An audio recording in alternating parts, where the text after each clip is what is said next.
Resumir muy brevemente lo que dijimos en la clase anterior con el propósito de iniciar nuestra exposición sobre el terreno ya conocido y confirmado.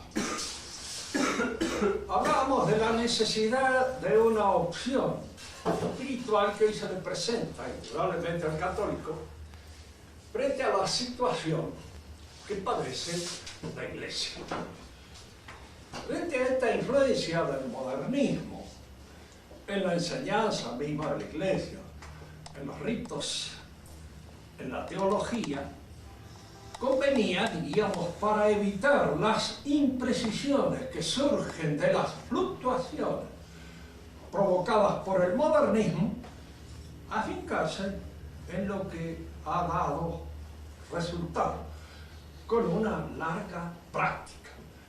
Volver a los ritos que están hechos y realizados de conformidad con el credo, con lo que es el credo tradicional, y no quedarse en estos ritos que por sus mismas fluctuaciones, por su inseguridad, no ofrecen una enseñanza clara, precisa y acomodada a las exigencias de la verdadera fe.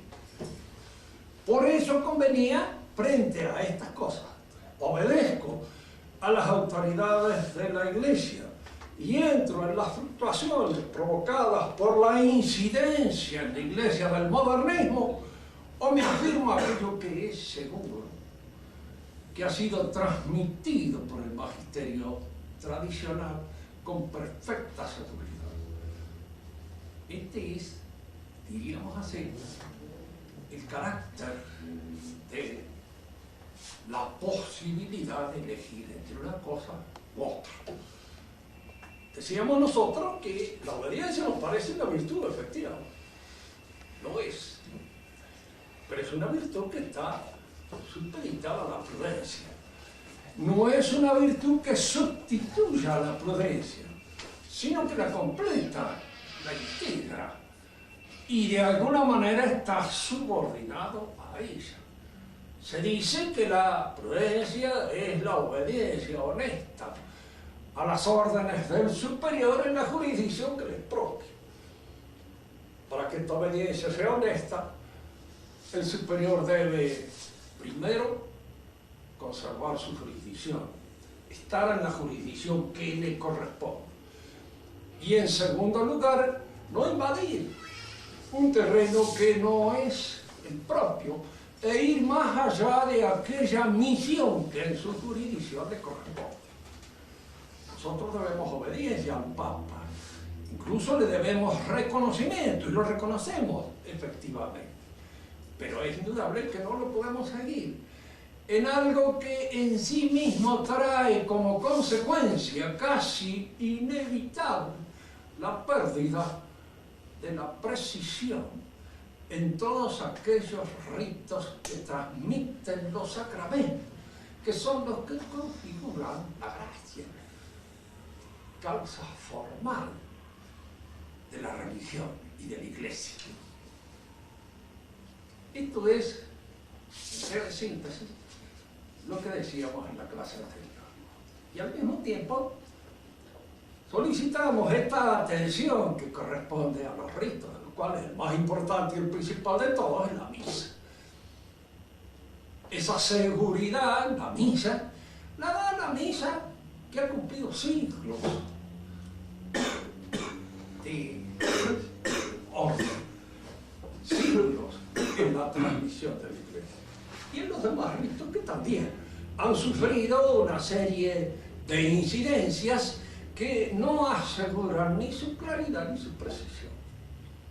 Y luego entramos en el terreno, que es sobre el cual nos vamos a extender ahora, propio de la teología. La teología también es una ciencia, y corresponde que esta ciencia esté adecuada, hecha, conforme, diríamos, con el saber, con la sabiduría metafísica tradicional. Y aquí es donde vamos a introducirnos para investigar por qué debe conformarse a esa filosofía. Recuerdo que en cierta oportunidad, estando el padre Sepich en Mendoza, él fue profesor mío y tenía indudablemente sobre mí el prestigio que tiene un viejo profesor, que además de ser un viejo profesor, era un hombre de una inteligencia especial, particular, muy brillante. Y hablando precisamente de la noción de sustancia, dice, eso ha sido superado. Y de esa forma, un poco despectiva, con que se explayan ciertos sacerdotes cuando se sienten situados en una altura ante la cual nosotros, el resto de la población, somos simplemente unos meros espectadores que no tenemos acceso a esa sabiduría. Yo me acuerdo que lo único que le dije es, bueno, muy bien, padre, efectivamente, es una noción filosófica, no es dogma de fe, no ha sido revelada, pero ¿con qué lo reemplaza? Cuando se trata de aclarar la consistencia de un dogma como el de la Trinidad o el de la transubstanciación, ¿con qué noción la reemplaza?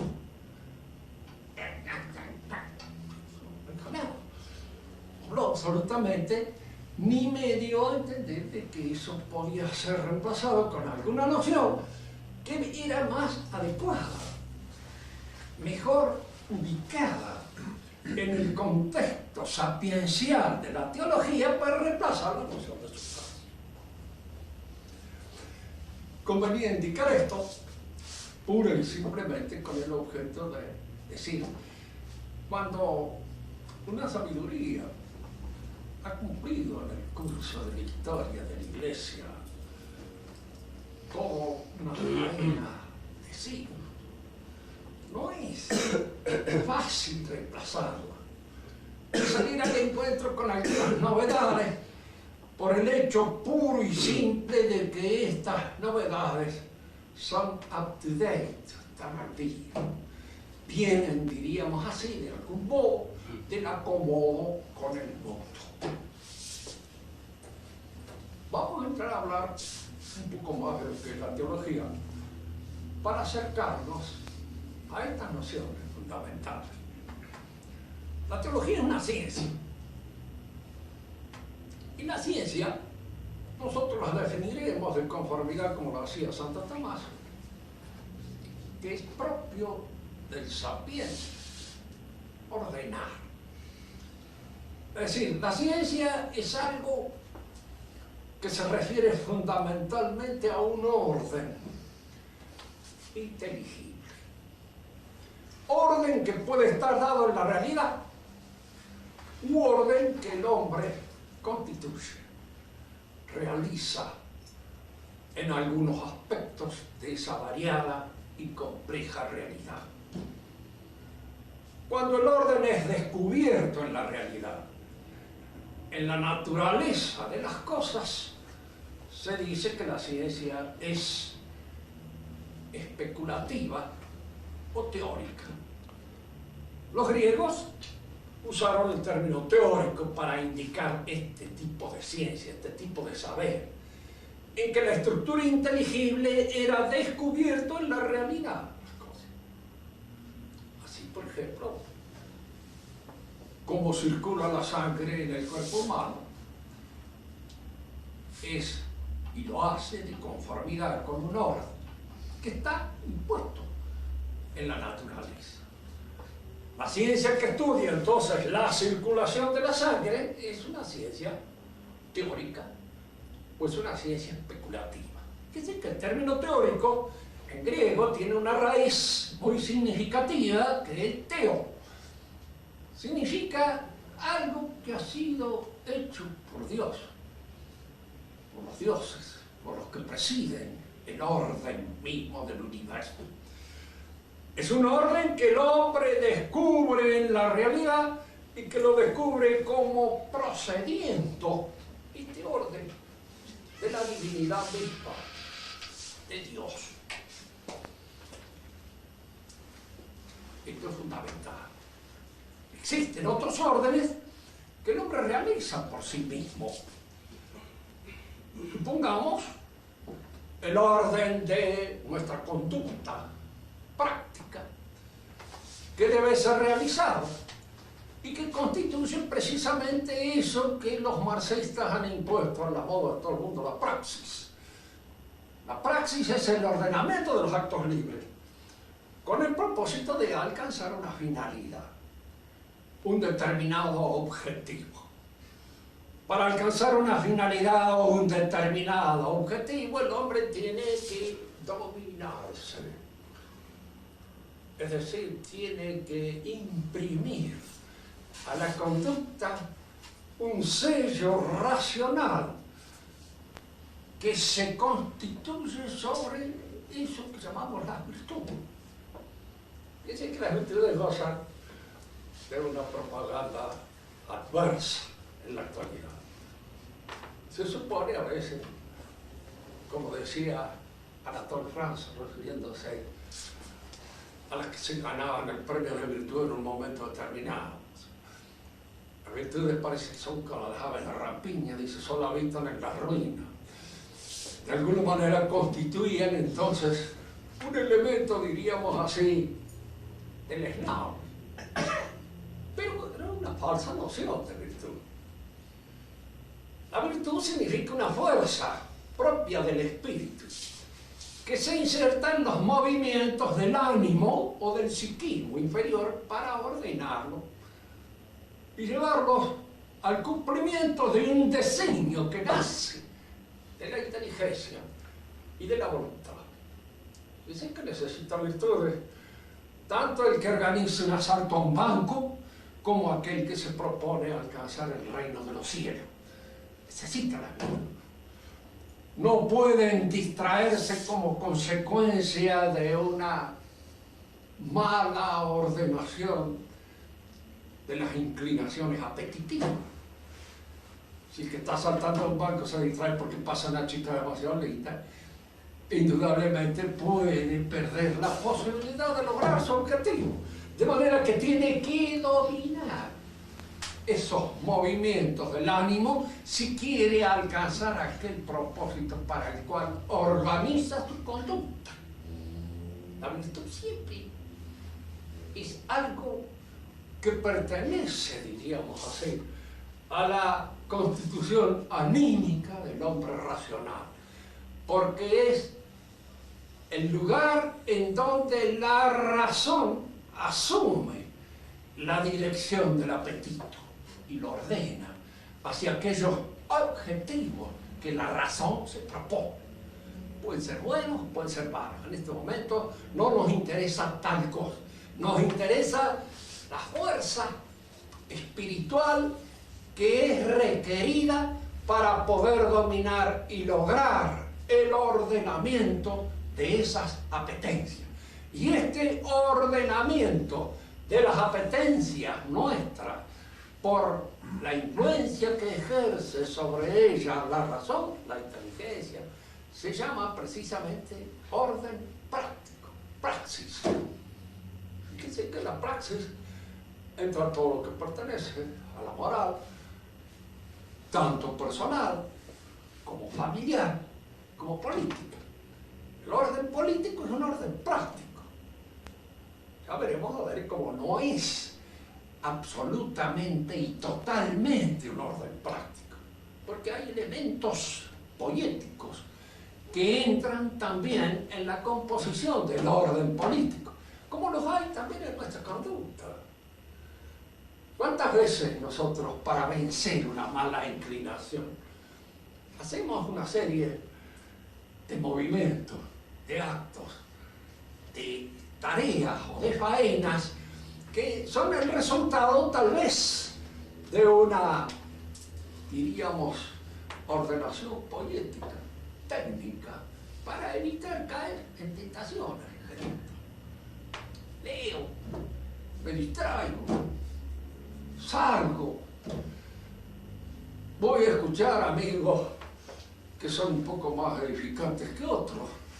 Eludo aquellos que no son totalmente, diríamos, elementos estimulantes, les disparo.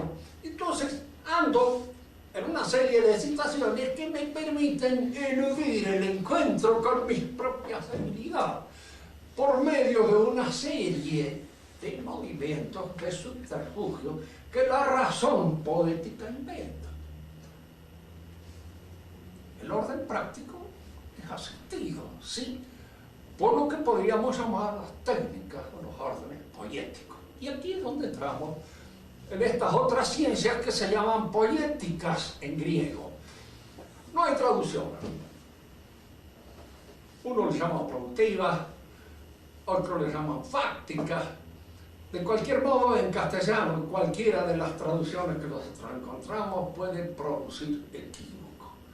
Yo creo que lo mejor es así, como decimos, de ciencia teórica, que es una palabra griega.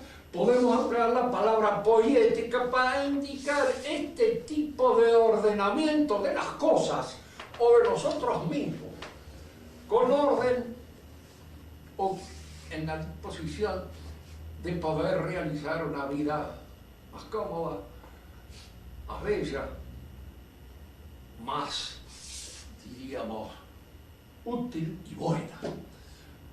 La poiesis abarca muchísimos aspectos de nuestra realidad, porque es tan poético una chacra como es poético un poema, o como es poético la organización de una empresa, o como es poético la construcción de un edificio. Todo eso entra dentro de la poiesis, dentro de esta estructuración de realidades hechas de conformidad con un orden que el hombre primero concibe, elucubra, ordena en su mente y luego lo realiza en la práctica, de manera concreta. Fíjense que es curioso esto. Cuando uno analiza el mundo moderno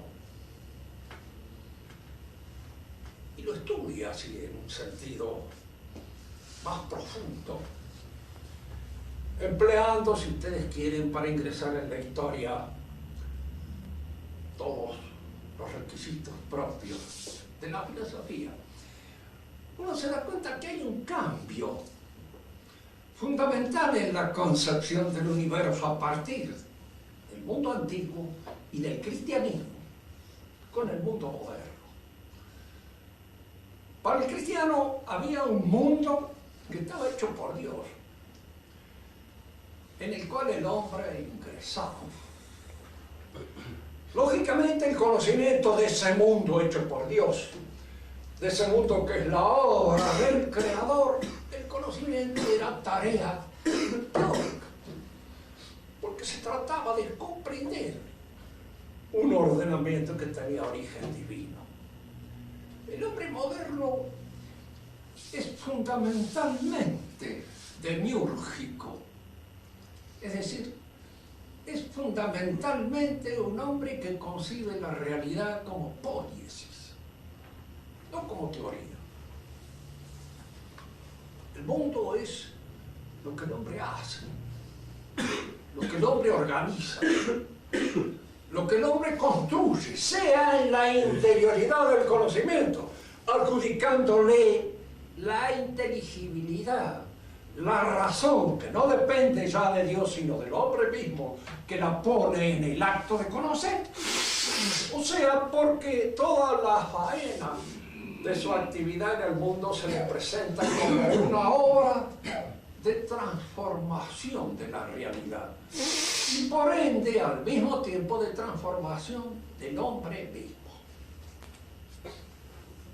Importa destacar esto porque la configuración de esta manera de pensar que se inicia en el pensamiento burgués adquiere su total realización, su compresión en el pensamiento de Carlos Marx. Marx es el que ha codificado, diríamos así, de manera casi definitiva, el pensamiento poético del hombre moderno, el que lo ha convertido por antonomasia al hombre en un trabajador, en un demiurgo del mundo, que al construir el mundo en el cual debe vivir, como en su casa, la palabra está tomada de Hegel, cuando dice el hombre es para estar en su casa, chez soi, decía Hegel en francés, no lo decía en alemán, sino que empleaba la locución francesa para indicar que uno se encontraba en su casa. Para que el hombre se encuentre en su casa, no solamente tiene que transformar la realidad, sino que en el acto de transformar la realidad, se transforma a sí mismo, se convierte en otro hombre. Si ustedes saben pensar, verán la asociación que hay acá entre el pensamiento cristiano, que es tomado por el pensamiento moderno, transformado, secularizado, laicizado, y convertido en un pensamiento completamente distinto, aquel que lo originó. San Pablo habla de un nuevo hombre, que es el resultado de la acción de la gracia, con la buena voluntad, que la toma como guía y norma, se rige por ella, y alcanza de esa manera esa transfiguración que nos cristifica, que nos convierte en auténticos y dignos habitantes del reino de Dios. Todo esto desaparece con su orden sobrenatural y se convierte toda esta transfiguración, toda esta acción transfiguradora de la realidad humana en el resultado de un esfuerzo puramente humano. Es el hombre el que transforma al hombre, es el hombre el que se transfigura a sí mismo y se convierte en otro hombre, en el verdadero comunista, en el verdadero socialista, vamos, para no llegar a esos extremos, en el verdadero democrático. ¿No lo han visto ustedes? Muchas veces como los buenos demócratas, uno lo primero va a pensar es que uno de nuestros radicales o uno de nuestros justicialistas tenga alguna idea de esta naturaleza en su cabeza, pero la tiene.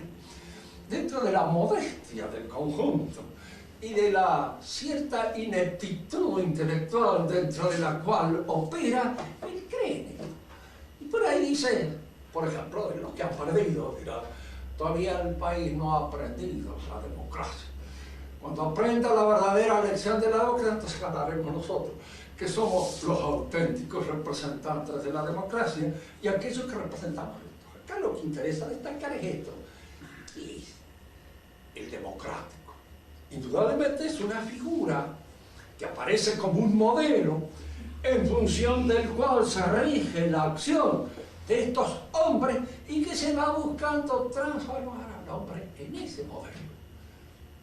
Fastidia cuando el argentino, movido por el sentido puramente pragmático que tiene, vota al que le barrió bien la vereda, vota de alguna manera a todos aquellos que de alguna forma le sirven, o vota a aquel que le resulte el menos peor de todas las posibilidades que en ese momento se presentan en el conjunto de su vida pública. Interesaba destacar esto. El mundo moderno pierde de vista la teoría.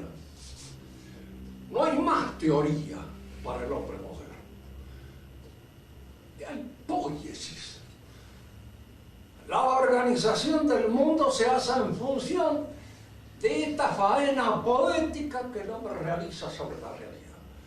Y al desaparecer la teoría, desaparece junto con la teoría la verdadera praxis, el orden moral, el orden ético, en el mundo no solamente personal y familiar, sino también en el político. Piensen ustedes otra cosa. Vamos a actuar sobre un modelo político, Es decir, se está pensando siempre en la política como si esta fuera una capacidad o faena transformadora de la realidad humana y capaz de colocar al hombre dentro de un modelo artificial, creado en los laboratorios de la política por los ingenieros del alma. Y no solamente el modelo político, el modelo familiar. Vamos a hacer un planning familiar. Es decir, como si el hombre y la mujer no tuvieran una naturaleza que está constituida ya desde el comienzo. Que es faena propia de la teoría el conocerla, para luego poder organizar prácticamente la adecuación de la conducta de un hombre y de una mujer, que tienen que ordenarse mutuamente según las disposiciones que pertenecen a su naturaleza desde siempre, porque está hecha por Dios. Se le hace creer a la mujer que es un hombre frustrado, que en cierto modo todas sus condiciones son las mismas exactamente que las del hombre. Mire que sería el colmo de las desgracias para nosotros, que todavía tenemos un reflejo de hombría, el encontrar con que las mujeres son iguales a nosotros. Sería una desdicha. Porque indudablemente, claro, no podríamos acomodar, casarnos con un hombre debe ser el colmo de las desdichas para uno. Precisamente en esta disparidad es donde están los elementos teóricos que pueden ser recogidos por el pensamiento para organizar la praxis, la vida práctica propia de la acción familiar, o los planes familiares que obedecen a una especie de ficción pura y exclusivamente artificial. El apoyo es el que ha entrado en todas partes, y no solamente ha entrado, diríamos, en el pensamiento profano, ha entrado también en la teología.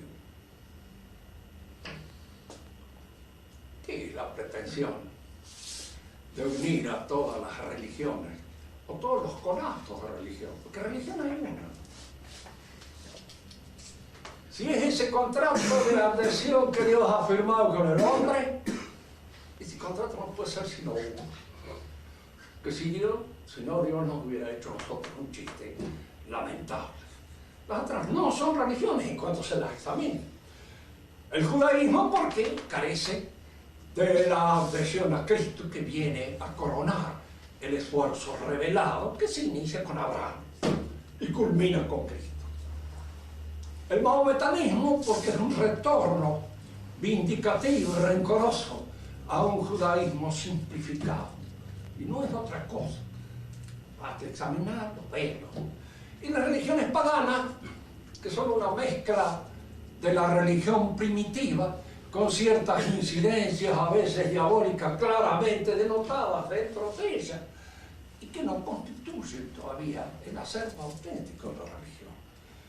Entonces, la pretensión de un ecumenicismo sincrético es simplemente una pretensión poética, que entra ahora, diríamos así, en la concepción de la teología y la deforma totalmente.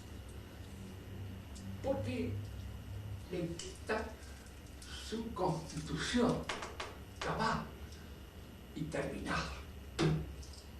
Conviene, pues, que nosotros los cristianos, al optar por la auténtica teología, empecemos por examinar este saber, este conocimiento, para evitar precisamente que las incidencias del modernismo transfigurador y poético entre en la teología también, como si se tratara de fabricar una nueva teología adecuada a la mentalidad del hombre moderno, del hombre democrático, del hombre de los derechos, del hombre que exige indudablemente una teología adecuada a sus condiciones propias de él, resultado de una invasión poética sobre la realidad. Decíamos en el principio y que las ciencias pueden ser teóricas, prácticas, poéticas, lógicas, cuando se trata del orden que establecemos en nuestros conceptos, para que son los juicios, los raciocinios, las argumentaciones. Y también hay una quinta ciencia, que no fue vista ni por Aristóteles, ni posteriormente por Santo Tomás, porque no había surgido el problema de la historia. La historia es una ciencia aparte, por lo que alcanzo a ver, y acá no me voy a extender mucho sobre el asunto, pues si alguna vez queda la inquietud, les pido que me pregunten más adelante si podemos extendernos más. Por lo que alcanzo a ver, la historia no es especulativo teórica, porque el orden histórico no es un orden que yo puedo descubrir en la realidad. Aristóteles la consideraba directamente poética, porque al orden yo tengo que hacerlo. Pero aquí es donde conviene establecer una pequeña distinción, que la voy a dedicar a mi amigo José Fernando Comadrán, que es arquitecto. Es muy distinto crear un templo de conformidad con la forma en cómo el artista lo concibe, que recrear un templo que ha existido, que se ha derrumbado, pero sobre los datos que podamos recibir del cual yo puedo realizarlo otra vez de nuevo, como se reconstruyó el Partenón o algún otro templo antiguo. No es igual. En el primero, yo actúo con toda la libertad de la poiesis. En el segundo, actúo yo de una manera que está supeditada a una serie de conocimientos anteriores que me obligan a proceder de conformidad con ellos para que esta creación no resulte una cosa que no tiene nada que ver con aquello que fue. Es decir, hay en el conocimiento histórico un aspecto que me está impuesto por los hechos que sucedieron y a los cuales yo conozco, pero indirectamente a través de la documentación. Y luego hay una recreación de una situación histórica que yo realizo de una manera poética, sí, imaginativa también. No olvidemos nunca que en los buenos historiadores la parte imaginativa es fundamental. No se vuelve a recrear lo que sucedió pasó y no vuelve más.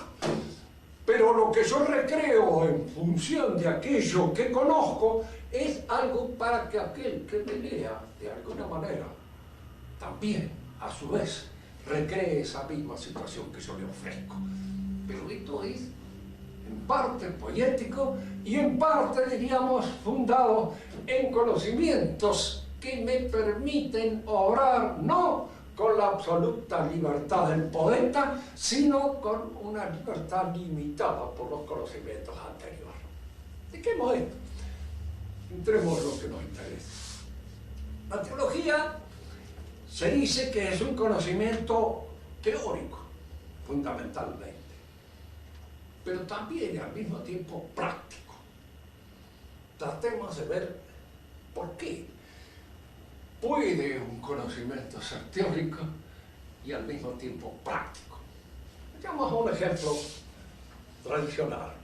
Hay en Isaías un especie de proverbio que dice lo siguiente: sus iniquidades le impidieron ver la verdad de lo revelado. Es decir, que hay ciertas verdades, y no solamente en el orden de la teología, sino también en el orden de nuestra vida común, que no la podemos ver si no tenemos virtudes adecuadas que permiten la diafanidad del ojo. Diríamos que hay ciertos elementos pasionales que impiden observar algunas realidades, impiden verlas, impiden observarlas tal como se presentan. Para poder verlas tal como ellas son, tenemos que ordenar nuestras apetencias de modo tal que nos permitan una claridad en la observación que sin ese ordenamiento no lo tenemos. A veces vemos las cosas, pero las vemos de conformidad con los elementos pasionales que nos indican tales o cuales detalles de esa realidad. para poder ver en teología hay que estar ordenado, hay que ser dócil y francamente abierto a las instancias de la fe. La fe es imposible sostenerla si uno no ordena la conducta de manera tal de que ella se convierta en un principio de vida, en un principio de organización total de nuestra existencia. Por eso se dice que este conocimiento es teórico, porque pertenece a un orden que yo no he inventado, que el hombre no realiza, que está propuesto por Dios, y al mismo tiempo es práctico, porque para vislumbrar ese orden, para poder observarlo, para poder conocerlo, yo necesito estar en una situación de gracia, de adecuación. Tengo que estar abierto a esos saberes, y esa apertura solamente se logra y se obtiene cuando las virtudes sobrenaturales operan sobre nuestra naturaleza y nos hacen pasibles de ese conocimiento. La teología, pues, es conocimiento esencialmente teórico, pero subsidiariamente práctico, porque exige también por parte de nosotros un cierto ordenamiento, una cierta purificación de los sentidos que nos permiten ver, que nos permiten observar aquello que la teología ofrece. Hay dos teologías. La natural, que es el conocimiento que naturalmente nosotros tenemos por pura razón de la existencia de Dios y de todos aquellos atributos que pertenecen a la divinidad y que la razón descubre. Fíjense que no podemos los católicos negar la posibilidad de este conocimiento natural de Dios, porque es verdad de fe, determinada por el Concilio Vaticano I, que fue un concilio dogmático, no un concilio puro y exclusivamente pastoral, sino dogmático, en donde se determinaron ciertas verdades. Y una de las que se determinó es que la razón humana puede alcanzar por su sola fuerza el conocimiento de Dios. Pero indudablemente alcanza un conocimiento que está limitado, porque es un conocimiento por vía indirecta. A partir de las cosas yo llego a conocer la naturaleza divina, pero la conozco de manera indirecta, no directamente tal como ella es. En cambio, en la teología revelada el conocimiento es más directo, porque procede de conformidad con las revelaciones hechas por Dios acerca de su propia realidad. Pero estas revelaciones hechas por Dios acerca de su propia realidad constituyen el contenido dogmático de la revelación, aquello que la Iglesia custodia, aquello que la Iglesia tiene por misión conservar y enseñar para edificar a los demás y transmitirles ese saber.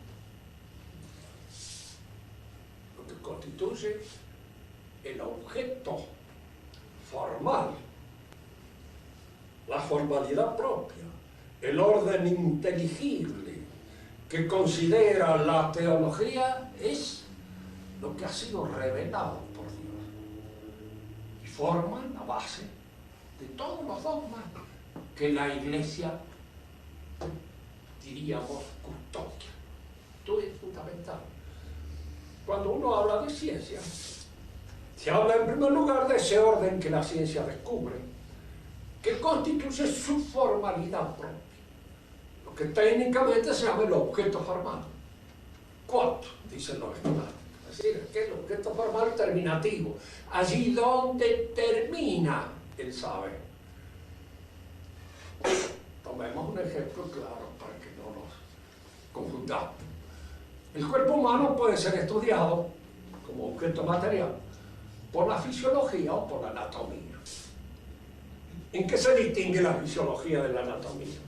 En el aspecto que dentro del cuerpo humano considera uno u otro. La anatomía lo considera en sus constitutivos, diríamos así, en sus partes elementales, físicas, que lo integran. Y la fisiología es su dinamismo. Entonces, tanto el dinamismo como el constitutivo, sus partes elementales, son los objetos formales de esta ciencia. Ahora, ustedes distinguen esto, ¿lo ven?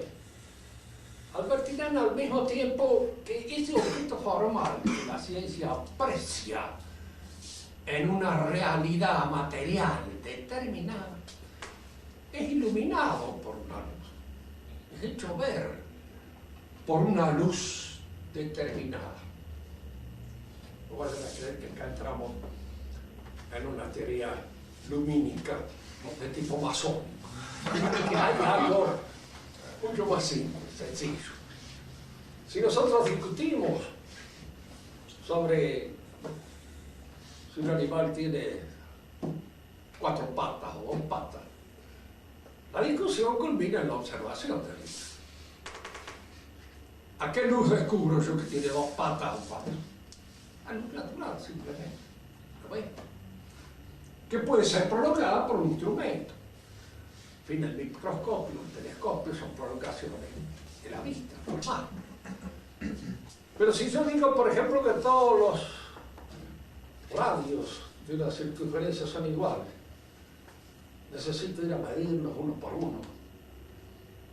O la definición de la circunferencia me permite deducir que son iguales, que no pueden no ser iguales, sin necesidad de medir, ni de estar señalándolos uno por uno, porque eso sería imposible de realizar, infinito. Entonces, ¿a qué luz considero yo que todos los radios de una circunferencia son iguales? La luz racional. Es la razón la que me permite observar esos hechos. Hay ciencias que indudablemente tienen como elemento iluminativo, objeto formal iluminativo, la luz sensible. La luz sensible que puede ser hecha a ojo de buen cubero o que puede ser hecha con instrumentos a veces muy difíciles de precisar, pero que entran en las posibilidades de la observación. Y hay ciencias que son hechas pura y exclusivamente por la razón. Precisamente Aristóteles, Platón. La cosa estaba que era fundamental para todo aquel que estudiaba metafísica, a lo que él llamaba dialéctica, empezar con las matemáticas. Porque la matemática lo acostumbraba al ejercicio de la razón. Y lo acostumbraba a ver aquellos aspectos formales propios de la ciencia a la luz pura y exclusivamente del razonamiento. Y como en la dialéctica iba a tener que manejarse con la luz pura y exclusivamente del razonamiento, convenía que el razonamiento se ejercitara previamente en la matemática. Fíjense que hay cosas, conviene aclararlas para terminar la charla de hoy. Generalmente, cuando una ciencia entra como elemento rectrix en la composición posterior de la filosofía, suele hacerlo caer en ciertas simplificaciones propias de esa ciencia. Nadie duda de la capacidad de los ingleses para la observación y para haber formalizado las ciencias en general de la observación.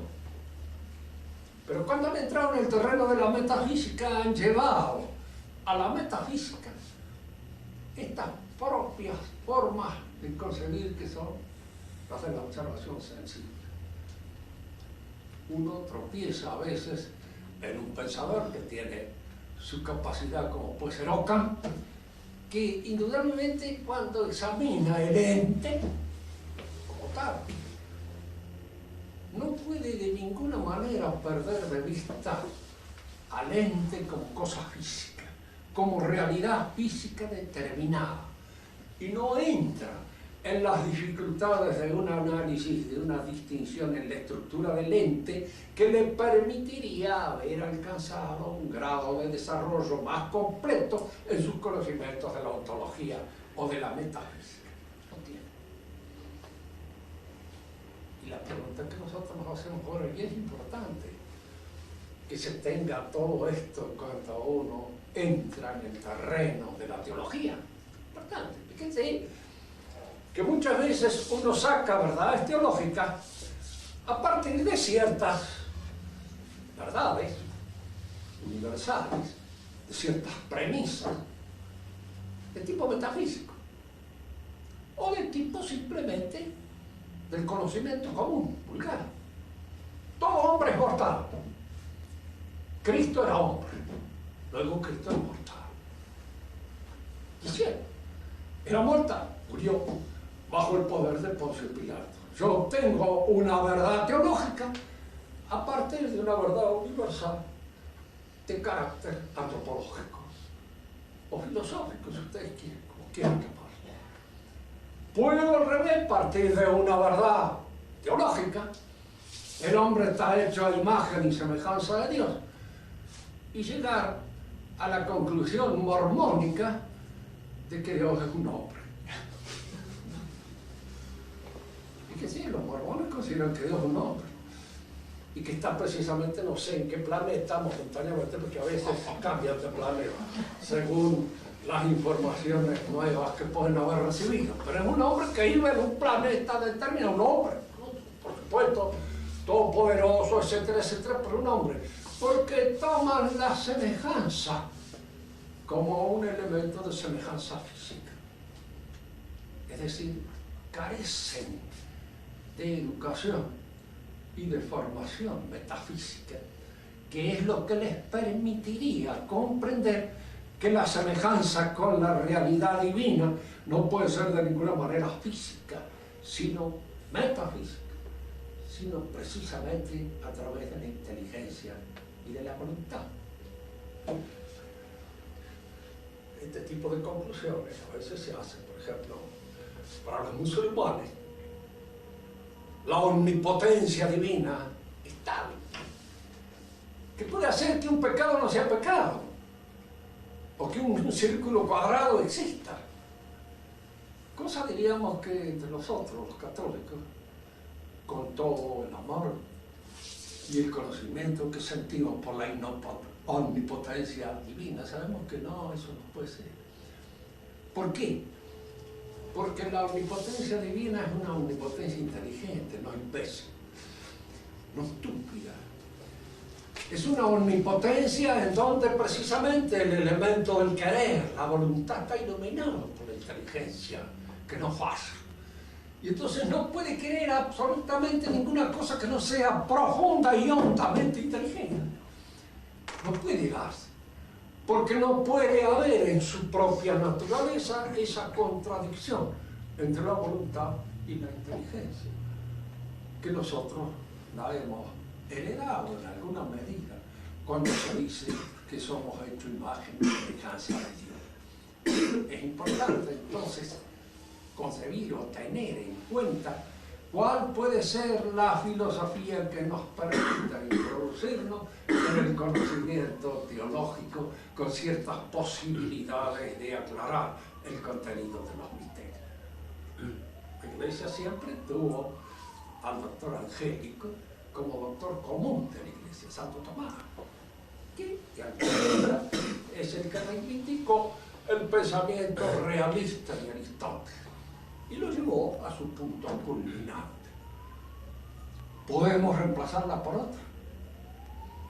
Teilhard de Chardin ha tratado de hacerlo con un esfuerzo encomiable, digno de ser tenido en cuenta, tan digno de ser tenido en cuenta que en la actualidad influye mucho en algunos de los documentos pontificios en los cuales aparecen por ahí aisladamente algunas de las nociones elucubradas por Teilhard de Chardin. Pero esto hablaremos en otra oportunidad.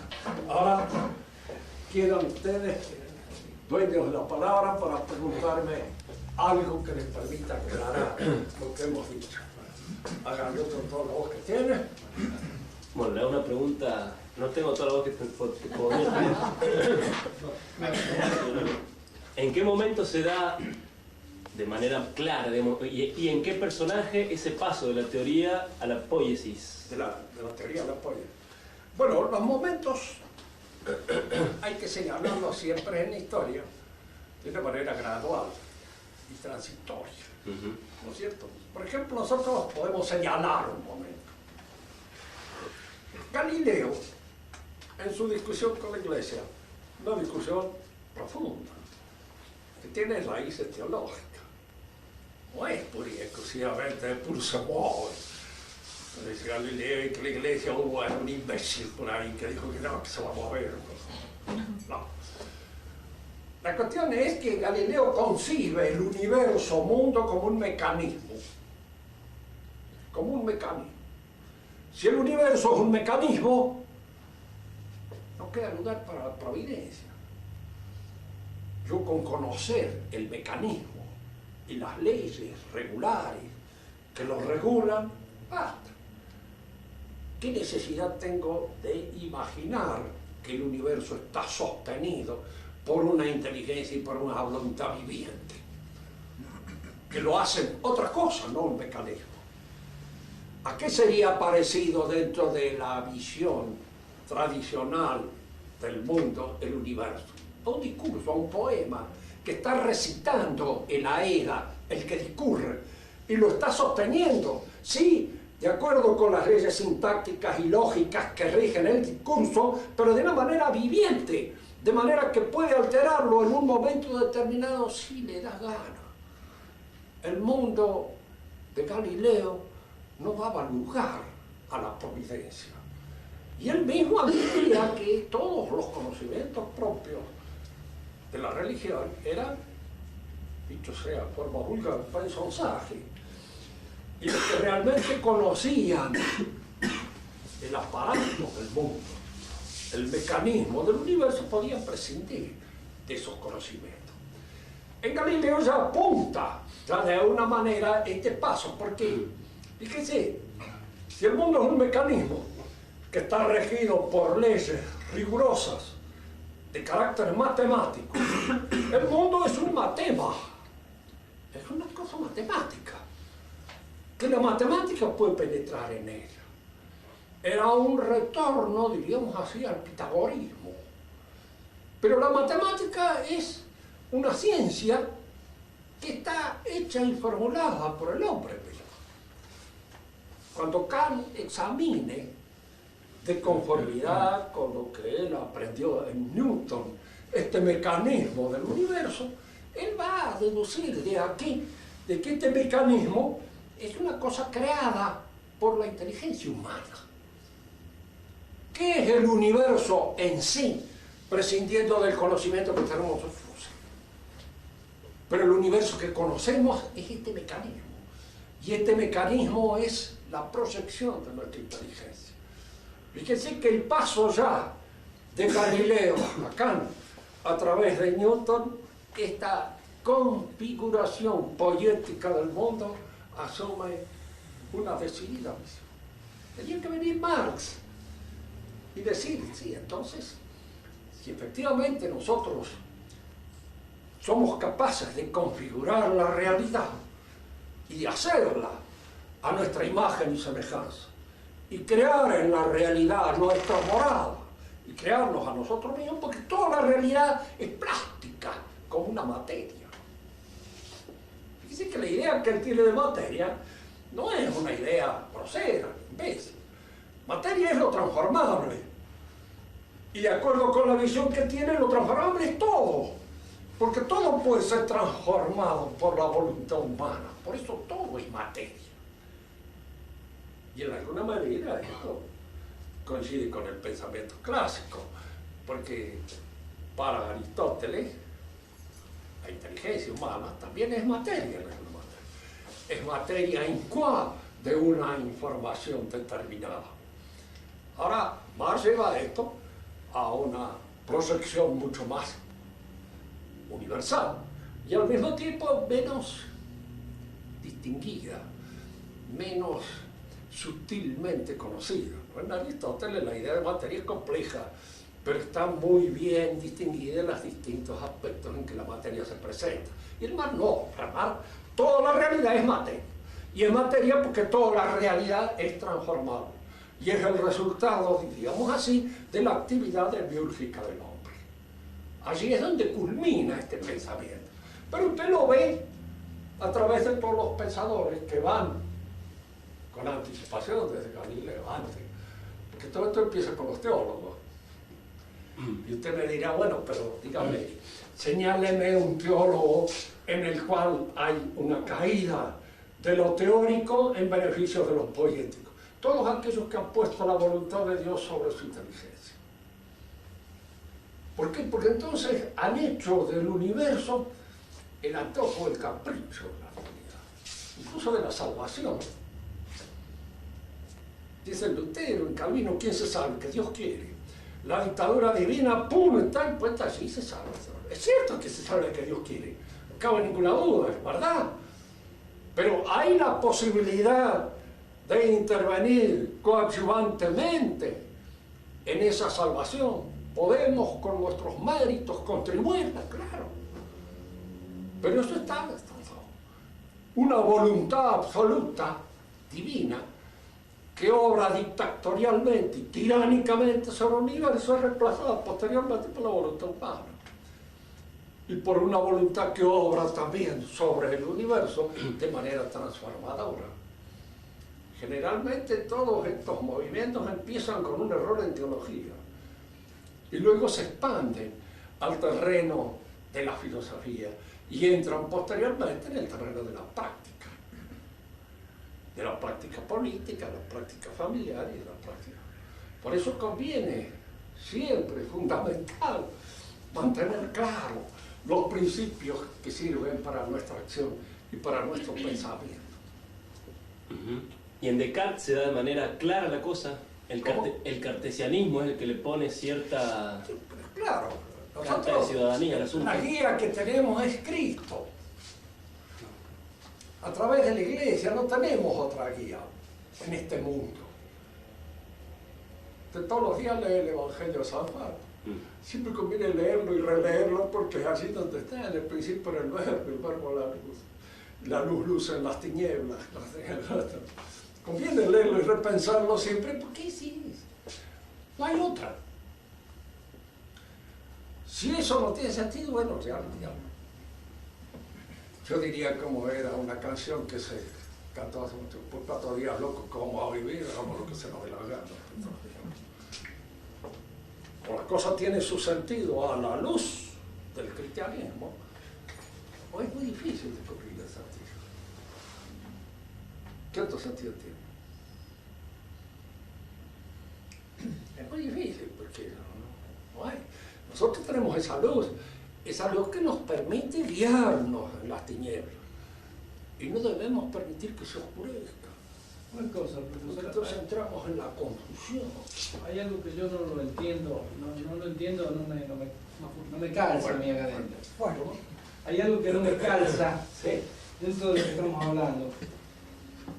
Desde Galileo hasta el principio de Heisenberg, hasta el principio de incertidumbre, el universo es un mecanismo inteligente, más o menos comprendido por el hombre, cada vez menos, porque cuanto más se profundiza, más dudas surgen. Es tan perfecta la armonía que de ninguna manera deja de lado a la providencia. Al contrario, la reafirma. dice esto. Acá estamos razonando, ¿no es cierto? Y en el razonamiento conviene ser consecuente. Yo no digo que en este fulano o en aquel o en sultano puedan coincidir una concepción mecánica del universo con la noción de providencia. Pero en la medida en que usted insiste sobre una noción mecanicista del universo, la providencia va quedando de lado, porque no hace falta. Si nosotros conocemos bien las leyes que rigen el movimiento de las cosas, incluso surge en nosotros la idea de sustituir la providencia por medio de una ciencia providente que esté en alguna medida al servicio del Estado. Porque el misterio desaparece, no hay más misterio. Los misterios están entre nosotros porque todavía nuestra ciencia no ha logrado penetrar del todo cuáles son las leyes que rigen este o el otro movimiento. Pero no hay un misterio en sí que impida, por lo menos en ideal, a la ciencia penetrar en el fondo de esa realidad. Es decir, aquí lo que se trata es de ver las líneas generales y lo que en un sentido general se va produciendo. ¿Sí? Se va a producir la idea de que la ciencia puede sustituir la providencia, de que un Estado organizado de conformidad con la ciencia puede atribuirse en sí mismo la idea de liberar a los hombres, de salvar